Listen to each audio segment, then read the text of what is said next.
The most important thing for a client to do when hiring a lawyer and starting the litigation process is to be open and candid.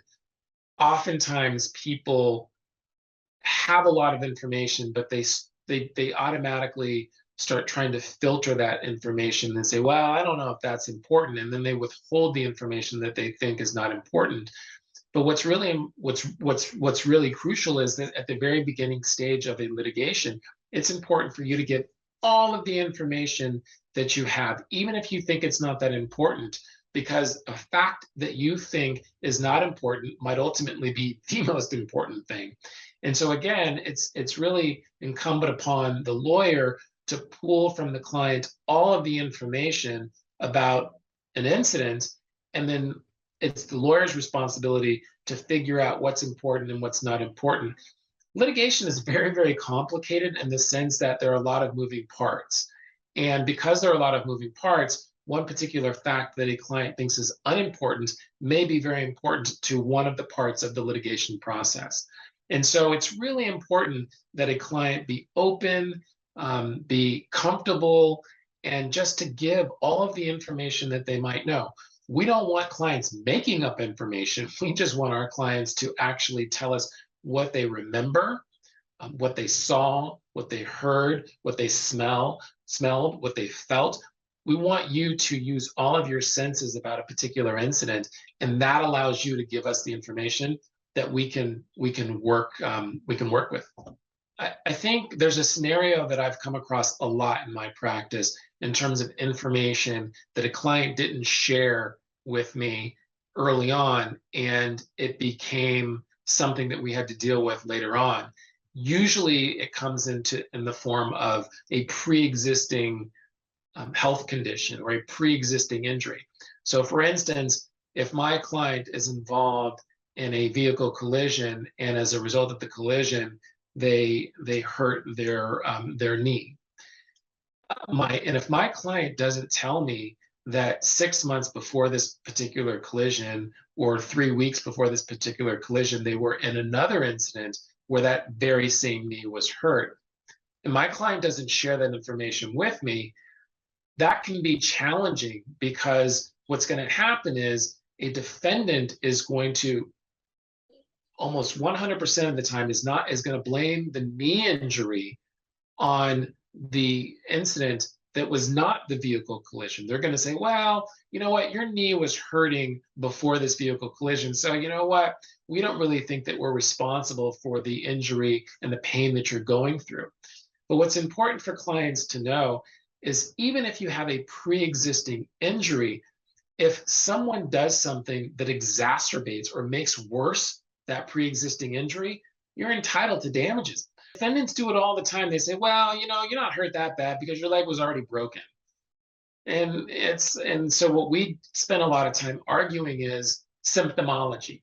Now, yeah, I fractured my shoulder last year playing football, but between that injury and it being addressed by my doctor, and then me getting into this vehicle collision, I had no symptoms. There's no record of me going to a hospital. There's no record of me going to a doctor complaining about my shoulder being hurt.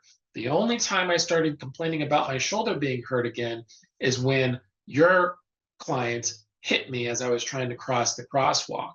And so I can see, just based on the medical records, well, there's a 7-8 month period of time in which there's no record of me complaining. My family members don't say that I was complaining about my shoulder. My colleagues at work don't say that I'm complaining about my shoulder. I only started complaining about my shoulder when your client hit me as I was crossing the crosswalk. In personal injury cases, family members, their testimony is extraordinarily important. And the reason why it's important is because they knew you before the injury, and they knew you after the injury. So they can speak to what you were like. Were you able to lift your kids and throw them in the air? Or were you able to go on long walks? Were you able to go on hikes? Were you able to go out in the ocean and swim? Were you able to go in the swimming pool and swim? Were you able to rollerblade? Were you able to play tennis?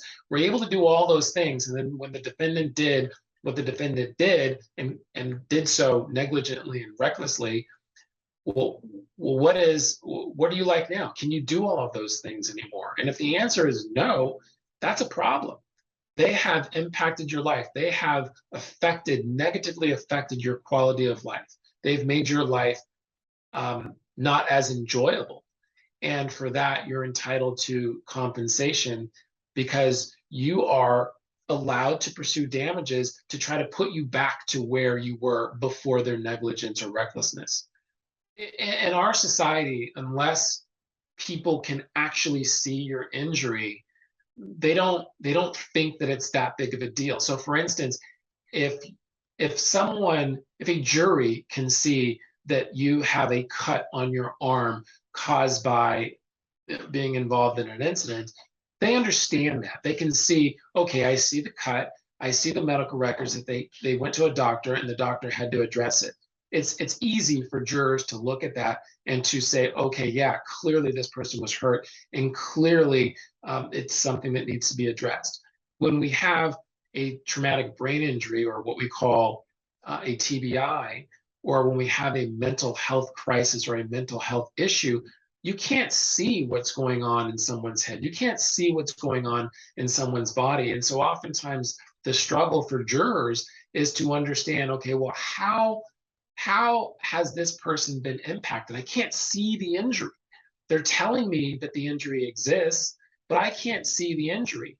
And that's when it becomes really, really important to have family members involved in the case, because they get to describe and they get to explain what the person was like before the incident and what the person is like now.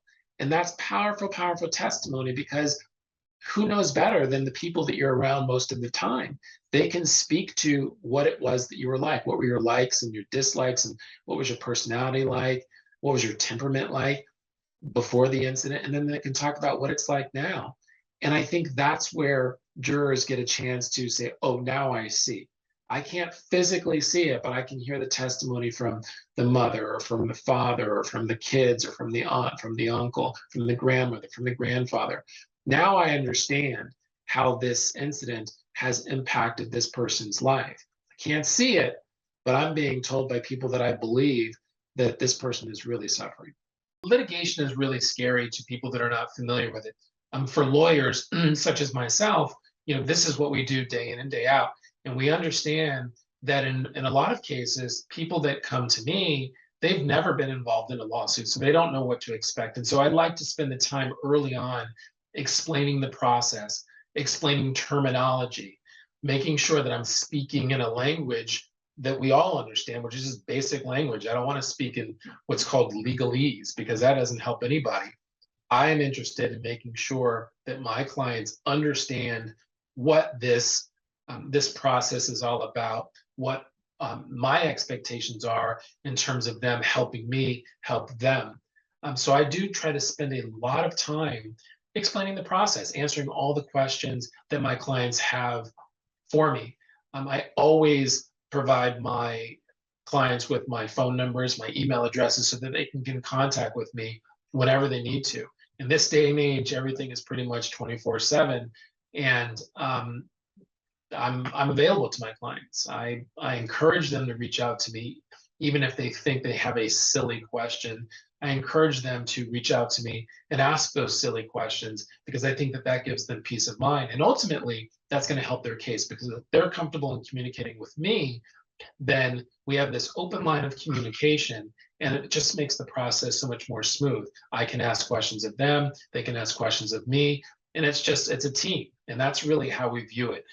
The client is certainly a part of the team. In fact, the client is probably the team leader, because the client gets to tell me what it is that they want me to do. They, of course, rely on my legal expertise and my legal advice. But at the end of the day, the client is the boss, and I respect the client as such.